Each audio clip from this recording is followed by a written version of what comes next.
আসসালামু আলাইকুম বন্ধুরা। আমি রাস্তার মাঝখানে কেন দাঁড়ায় আছি, আজকে আমি আপনাদের সাথে শেয়ার করব আমার বাইক কেনার ঘটনা।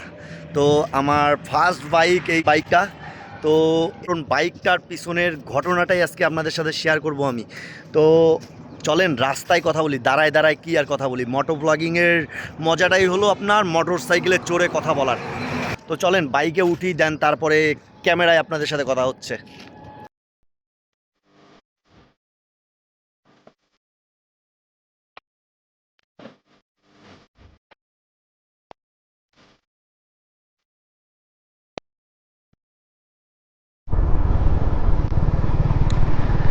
তো গাড়িতে উঠে বসলাম, বাট আমি ছিলাম হাইওয়েতে, এখন কেন আমি এরকম রোডে। ঘটনাটা বলি, আমি ভিডিওটা কমপ্লিট করছিলাম, বাসায় এসে এডিট করার সময় দেখি ভিডিওর কোনো সাউন্ডই নাই। এজন্য আবার আজকে বাইরে হয়ে বললাম যে ভিডিওটা কমপ্লিট করি। তো যেটা বলতেছিলাম আজকের ভিডিওতে, সেটা হলো আপনার এই বাইকটা কেনার গল্প। মানে আমার প্রথম বাইক এটা, আর এই বাইকটারই কেনার গল্প বলবো আমি আজকে আপনাদের সাথে শেয়ার করবো আর কি। তো ছোটোবেলা থেকে এই বাইক কেনার স্বপ্ন ছিল, বাইক চালানোর স্বপ্ন ছিল, বাট সেইভাবে হয়ে ওঠেনি। রাস্তা দিয়ে যখনই ভাই ব্রাদারকে দেখতাম যে বাইক নিয়ে যাচ্ছে, তাকায় থাকতাম তাদের দিকে যে বাইক আমারও একদিন হবে ইনশাল্লাহ। স্বপ্নটা দেখতাম আমি আপনার ক্লাস 8-9 এদিক থেকে, এই সময়টা থেকে। আর তখন থেকেই ফ্রেন্ড সার্কেলের মাঝেও বাইক ছিল, দেন তাদের বাইক টুকটাক চালানো হইতো। তাদের বাইকটা চালানোটাই আমার সবথেকে বড় ভুল হয়ে গেছিলো, কেননা বাইক চালানো শেখা মানেই ভাই আপনার বাইকের প্রতি আরও ভালোবাসা, মানে বাইক কেনার প্রতি আরও ঝোঁকটা বেশি হয়ে যায় যে না বাইক চালানো শিখলাম, বাট আমার নিজের একটা বাইক নাই। খারাপ লাগে তখন এই জিনিসটা। যারা বাইক চালাইতে পারে কিন্তু তাদের কাছে বাইক নাই, তারাই বোঝে এই কষ্টটা কত বড়। ইন্টার ফার্স্ট ইয়ারে উঠে বললাম আব্বুকে যে আব্বু একটা বাইক কিনতে চাচ্ছিলাম আমি। আব্বু বললো যে এখন তো হচ্ছে না, তুমি পরীক্ষাটা দাও, এসএসসি পরীক্ষাটা দাও, তারপরে দেখা যাক কিনে দিতে পারি। তখন আমিও ভাবলাম যে না, আসলে এখন যেহেতু আমাদের তখনকার পরিস্থিতি খারাপ ছিল, তখন আর আমিও ফোর্স করিনি আব্বুকে। দেন তারপরে ইন্টার সেকেন্ড ইয়ারে যখন উঠলাম, তখন আমি নিজেই ভাবলাম যে না, আব্বু যেহেতু কিনে দিতে চাইছে, তার পাশাপাশি আমিও যদি কিছু টাকা করে জমাই। দেন একটা ব্যাংক নিলাম, ব্যাংকে আপনার মানে ওই যে মাটির ব্যাংক কিনলাম। দেন ওখানে কিছু সঞ্চয় করলাম আমি আমার নিজের পকেটে, যেটা খরচ করি আর কি, আমার পকেট খরচ থেকে আমি কিছু টাকা করে সঞ্চয় করলাম। দেন ওটা যখন বাইক কেনার সময় আসলো, মানে আমার এইচএসসি পরীক্ষা তো হয়নি, আমি যেহেতু অটো পাস পাইছি, দেন অনার্সে উঠলাম। দেন তারপরে আপনার একটা বাইক কেনার আগ্রহটা আরও বেশি ভাসলো, কেননা আপনার তখন ফ্রেন্ড সার্কেলের প্রতিটা সবার কাছে আপনার বাইক, সব ফ্রেন্ড সার্কেলের কাছে বাইক। তখন একটা শুধু আমি বাকি ছিলাম যে আমার কাছে বাইক নাই। নিজের কাছে খারাপ লাগতো যে আমার কাছে বাইক নাই, প্রতিটা ফ্রেন্ডের কাছে বাইক আছে। তখন আব্বুকে বারবার বলতে থাকলাম যে বাইক কেনার কথা। দেন আব্বুও রাজি হইলো। আমিও ব্যাংকটা ভাঙলাম, ব্যাংক থেকে ভেঙে দেন টাকা পয়সা ম্যানেজ করে আমি কিনতে চাইছিলাম সেকেন্ড হ্যান্ড।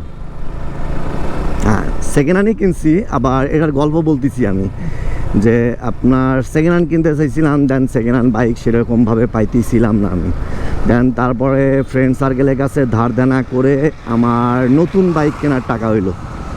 এটা 2022 সালের ওইদিকের ঘটনা, 22 সালের ঘটনা, হ্যাঁ মেবি 22 সালের ঘটনা।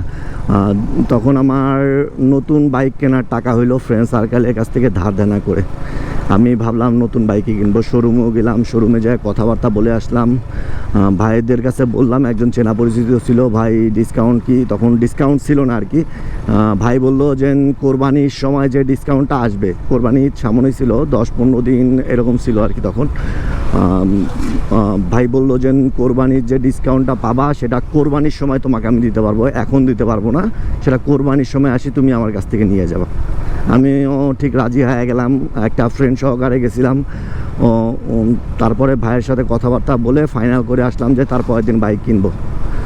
তারপরে আমার একটা ফ্রেন্ড আছে ইউসুফ নামের, তো সেই দিন রাতেই, যেদিন রাতে আমরা শোরুমে যেটা কথাবার্তা বলে আসলাম, মানে তারপরের দিন আমার নতুন বাইক কেনার কথা শোরুম থেকে, সেদিন রাতেই এই বাইকটা নিয়ে আমার ফ্রেন্ড আমার সামনে আসি বললো যে দোস্ত দেখ তো এই বাইকটার কী অবস্থা, কেমন আর কি তোর পছন্দ হয় নাকি। বাইকটা রাইড দিলাম। দেন বাইকের কিলোমিটারের দিকে যখন চোখ পড়লো, তখন হুট করে চোখ পড়েনি, বাইকটা চালায় আসার পরে ওই বলতেছে যে কিলোমিটারের দিকে তাকাতো, দেখতো কী অবস্থা। যখনই পড়লো কিলোমিটারের দিকে যে আপনার 900 সামথিং কিলো চালানো মাত্র, তখনই আমি ভাবলাম যে মাত্র 900 কিলোমিটার চালানো, এই বাইকটাকে কত বিক্রি করবে, কি করবে, তাক ডাক। সেই রাতেই কনফার্ম করলাম বাইকটা, যদিও সেকেন্ড হ্যান্ড, বাট আপনার 900 কিলো ভাই সেকেন্ড হ্যান্ড বলে কেউ? 900 কিলো চালানো মাত্র, তো খালি ফার্স্ট সার্ভিসটা দিছিল সে, বাট তাছাড়া আর কিছুই করেনি, মানে সে বাইক চালানোর সময়ই পায়নি। তাহলে ভাবেন 900 কিলোমিটার কে বলবে আপনার সেকেন্ড হ্যান্ড বাইক। তো তারপরের দিন আসলাম, তার সাথে কথাবার্তা বললাম, দেন দামাদামি ঠিক করলাম। যে রেটে বাইকটা পাইছি আলহামদুলিল্লাহ অনেক ভালো, যেহেতু আমি কিনতে চাইছিলাম এর থেকেও আপনার 20-25 হাজার বেশি দিয়ে আপনার নতুন বাইক, মাত্র 900 কিলোমিটার হইতো। দেন তার উপরে আরেকটা কথা কি, এই বাইকটার আপনার ব্যাংকে আর কি এই বাইকটার নাম্বারের টাকাও দেওয়া ছিল, ব্যাংকে জমা দেওয়া ছিল, মানে আপনার তার নামে করা ছিল না, বাট জমা দেওয়া ছিল। বাট এটাও আরেকটা ভালো হইলো যে না, বাইকটা এখন আমার নামেও, আমার 12,000-13,000 টাকাও বাঁচি গেছে, গাড়ির নাম্বারের পিছনে যে লাগতো সেটাও বাঁচি গেছে। তো বলা যায় এক হিসাবে যে না, এই বাইকটা নিয়ে আমার লাভ হয়েছে। দেন প্রথম রাইডটা ছিল ভাই নিজের বাইক, আমি খুব ভয় পাইতেছিলাম যেদিন আর কি, তার আগের দিন তো রাইড দিছি, কিন্তু তার আগের দিন তো আমার বাইক ছিল না, সেটা ছিল আরেকজনের বাইক। প্রথম দিন এই বাইকটা আমি জাস্ট খালি একবার সিটে উঠছি, দেন তারপরে নামি গেছি আবার। আর মানে একটা ভয় কাজ করতেছিল যে যদি আমার কাছ থেকে বাইকটা পড়ে যায় তখন কি হবে। তার জন্য আমার ফ্রেন্ড জয় নামের একটা ফ্রেন্ড আছে, ওকে বলি যে তুই বাইকটা রাইড কর।